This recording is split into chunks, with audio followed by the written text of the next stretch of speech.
The Devil All the Time was a recommendation from Tony, my brother. I knew that I wanted to try and co-write it with my brother, Paolo.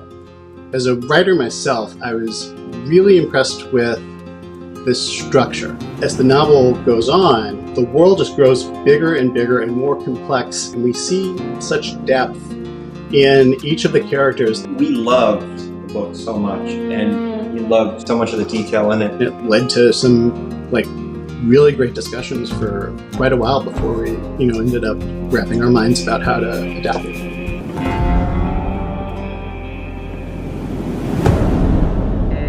Adapting The Devil All the Time was really challenging. When we knew we were adapting the book, I started to color code it and annotate it. When you're adapting something that you love, you need to really spend time with the text and let the text speak to you and inspire you. Is it possible to take the reading experience of the novel, which I think is pretty unique, and adapt that to work on screen? It was really a matter of figuring out how do we create a structure where we can maintain the spirit of the book, and then how do we isolate all the most important moments in the book and build around those. The biggest task for Antonio and Paolo at first was to figure out, basically what we could keep in and what to leave out. So in adapting it, we broke the writing process up into covering different characters. Then we put everything together, and that allowed us to move things around. Once we started moving things around, the non-linear story felt much more like the book.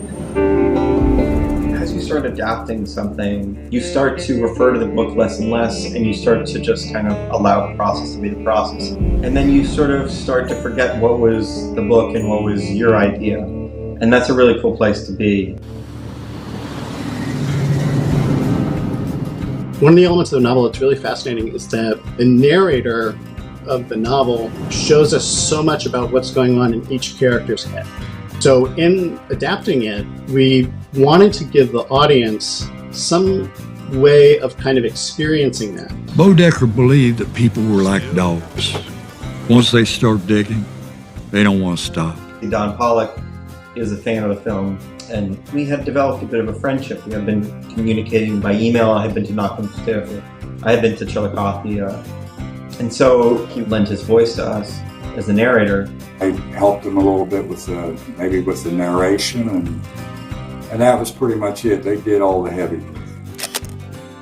Don liked the script, but Don was also just trying to process. It was his book that he worked on for years. I was a little leery at first, but I knew from the moment of meeting Antonio that I could trust him. He was going to make a good movie. There's so much stuff in the book that we loved, but there just wasn't a place for it. There was no possible way of putting everything that's in the book into a movie. One of my favorite parts of the book, it's not in the film, is Roy and Theodore's story. It's much more curtailed in the film. It goes in such an interesting direction. There was not really a way to put it into the film without doing a disservice to that story. Resurrect! In a movie, you just really can't afford to go to all these different places.